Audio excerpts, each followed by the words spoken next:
Semaine 12, jour 1.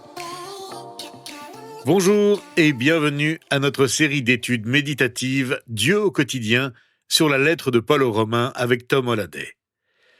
Pendant les 5 prochains jours de cette 12e semaine, je vous propose d'étudier ensemble le chapitre 11, qui termine la section sur le projet divin pour les Juifs et les non-Juifs. Les chapitres 9, 10 et 11 de cette lettre parlent tous de la souveraineté de Dieu.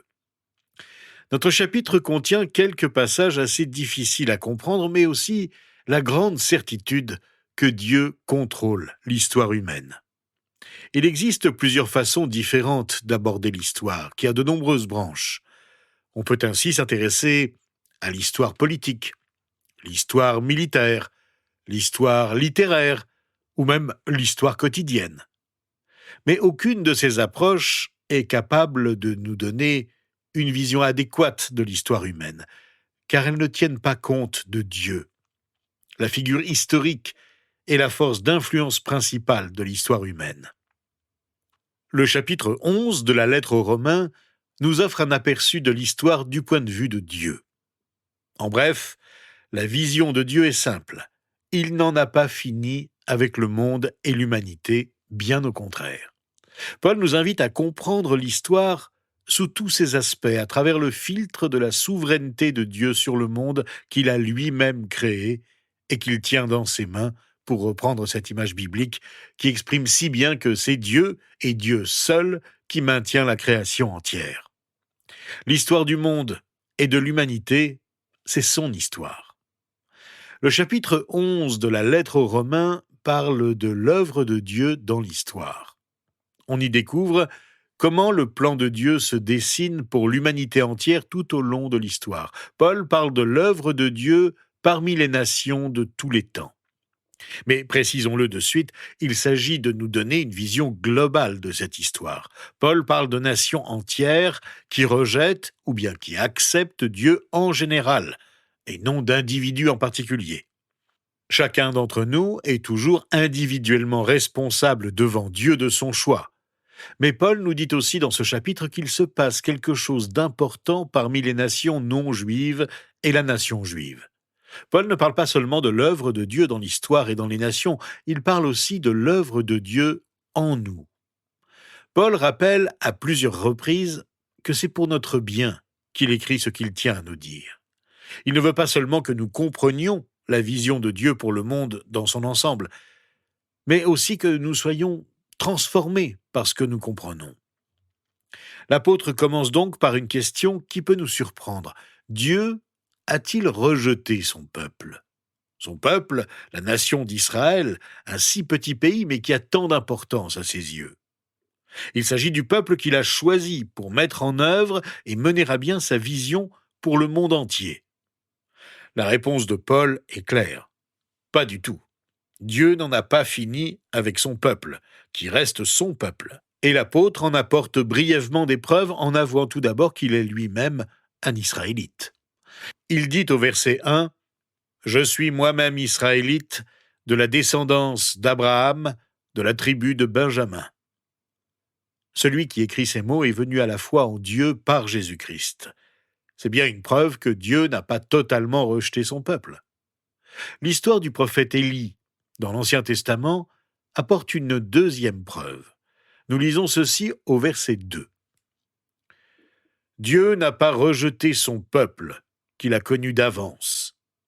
Ne savez-vous pas ce que l'Écriture rapporte au sujet d'Élie, quand le prophète adresse à Dieu cette plainte contre Israël ? « Seigneur, ils ont tué tes prophètes, ils ont démoli tes autels, moi seul je suis resté, et ils cherchent à m'enlever la vie. » Mais quelle réponse Dieu lui donne-t-il ?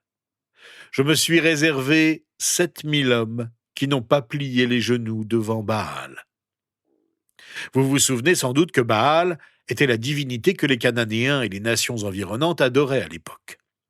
Beaucoup d'Israélites avaient abandonné leur foi en Dieu et servaient cette idole fabriquée de mains d'hommes qui était supposée diriger leur vie en leur apportant bonheur et prospérité. Baal était en fait un dieu que ses adorateurs pouvaient contrôler à leur guise. Cette crédulité peut nous paraître grotesque de nos jours, mais n'avons-nous pas nous-mêmes nos propres idoles? Ce ne sont peut-être pas des statues de pierre que nous plaçons sur un piédestal, mais ce sont toutes celles qui représentent pour nous la popularité, l'argent ou le pouvoir, et que nous vénérons comme des dieux. Le prophète Élie croyait qu'il était le seul en Israël à ne pas avoir d'idole, le seul qui adorait et servait le Dieu unique.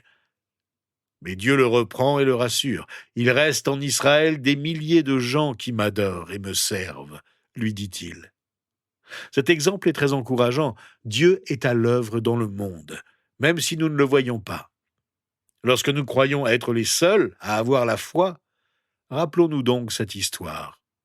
Il en est de même de nos jours. L'Église chrétienne compte des milliers et des milliers de juifs chrétiens qui reconnaissent en Jésus-Christ le Messie promis et qui l'ont reçu comme leur Sauveur et leur Seigneur. Paul est certain que Dieu n'a pas rejeté son peuple, non seulement parce que lui-même est un Israélite converti, mais aussi parce que des milliers de Juifs ont accepté Jésus-Christ dans leur vie. Et enfin parce qu'il subsiste toujours un reste élu qui acceptera Jésus comme Sauveur et Seigneur et rejoindra un jour la communauté des chrétiens, l'Église de Christ. Paul dit aux versets 5 et 6 de notre chapitre « De même, dans le temps présent aussi, il y a un reste conformément à l'élection de la grâce. Or, si c'est par grâce, ce n'est plus par les œuvres. Autrement, la grâce n'est plus une grâce. Et si c'est par les œuvres, ce n'est plus une grâce, autrement l'œuvre n'est plus une œuvre. » On retrouve l'idée d'un reste fidèle tout au long de l'Ancien Testament. Déjà à l'époque d'Élie le prophète, puis celle de l'exil, lorsque le peuple d'Israël fut déporté et dispersé loin de son pays parmi des nations étrangères. De nombreux Israélites dispersés sont restés attachés à Dieu et ont respecté la loi de l'Alliance. Une grande partie du peuple israélite a abandonné Dieu. Mais ceux qui sont restés fidèles doivent leur attachement au Dieu vivant uniquement à la grâce de Dieu. C'est par grâce qu'ils sont choisis. Répétons-le, la grâce est la raison pour laquelle ils ont été choisis. La grâce est la grâce seule. Nous n'insisterons jamais assez sur le fait que seule la grâce de Dieu peut changer nos vies. Nous ne pouvons absolument rien y ajouter, nous ne pouvons pas la compromettre, nous ne pouvons rien faire pour mériter le salut. Seul Dieu peut nous l'accorder. La grâce est un don gratuit qui ne se mérite pas. Elle doit donc rester pure. Dieu ne nous demande rien d'autre que de croire en lui et de lui faire totalement confiance pour nous transformer par la grâce qu'il est prêt à nous accorder sans que nous n'ayons rien à faire, sinon de l'accepter avec reconnaissance. Il nous a choisis pour le servir. Mais notre salut ne dépend pas de ce que nous pouvons faire pour Dieu. Nous servons Dieu non pas pour gagner le salut, mais parce que nous avons été sauvés par sa grâce seule. Dieu veut bien sûr que nous accomplissions de belles œuvres pour lui, mais nos œuvres découlent de l'effet de sa grâce en nous.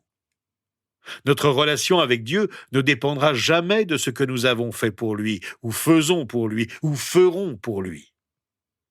Nos œuvres bonnes ne nous garantissent pas le salut. Elles manifestent que nous sommes sauvés. Paul le rappelle dans sa lettre aux Éphésiens au chapitre 2, versets 8 à 10. C'est par la grâce que vous êtes sauvés, par le moyen de la foi. Et cela ne vient pas de vous, c'est le don de Dieu. Ce n'est pas par les œuvres, afin que personne ne puisse se vanter. En réalité, c'est lui qui nous a fait. Nous avons été créés en Jésus-Christ pour des œuvres bonnes que Dieu a préparées d'avance afin que nous les pratiquions. Alors que nous terminons à présent ce survol des premiers versets du chapitre 11 de la lettre aux Romains, remercions Dieu ensemble. Passons quelques instants en prière pour le remercier de nous avoir accordé sa grâce. Dans le recueillement, vous pouvez dire à Dieu : « Seigneur, je te remercie de tout mon cœur pour ta grâce merveilleuse. Je n'ai rien à faire pour la mériter. Je ne peux rien faire pour la mériter. Je l'accepte humblement. Seigneur, pardonne-moi pour tous les moments où j'ai cru que je pouvais ajouter quelque chose qui viendrait de moi pour mériter ta grâce.